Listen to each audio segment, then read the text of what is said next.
What's going on, everybody? Welcome back to the Quarantine Chronicles. Today we're going to talk about plateaus, how to break through them, and tips to keep them out of your training. First things first, let's look at what a plateau is. A plateau is when you've been training a certain way for a certain amount of time and you're no longer getting a response to your training. This just means that you've maxed out your ability for adaptation. So one of the best ways to break through a plateau is to simply change the training stimulus. In my previous video, I talked about going through your programming, meaning you're switching up, going from high reps and low weight to low reps to high weight. The idea of this is it keeps a constant training stimulus so that you can continue to keep adapting.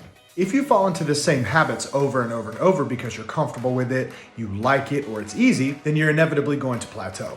We want to avoid this. Simple way to do that, change the stimulus. Another way to avoid plateauing is changing the environment, meaning if you're constantly working out at home, that means you're going to fall into the same routine. Routines aren't bad, but if it's causing you to plateau, it's time for a change. Keep the routine of working out, but change the environment. Instead of spending time doing weights in whatever room you have them in your house, go out for a run. Maybe do a workout outside, or maybe even it's time to join a gym. That way you can continue to push yourself. Building upon changing the environment, if you are going to a gym and you're constantly using the same machines over and over and over, go to new machines. If going to new machines isn't what you want to do, go from machines to free weights, or vice versa.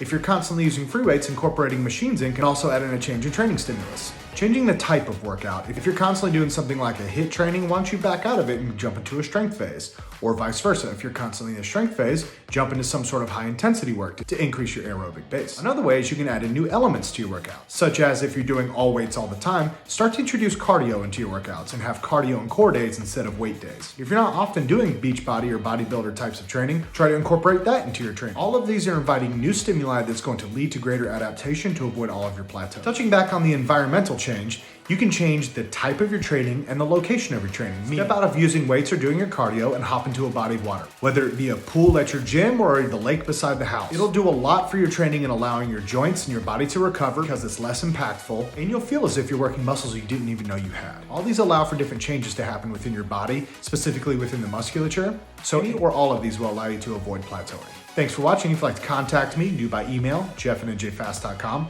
You can check out our website, njfast.com. You can continue to follow us on social media at njfast or give us a call, 732-251-5224. See you guys tomorrow.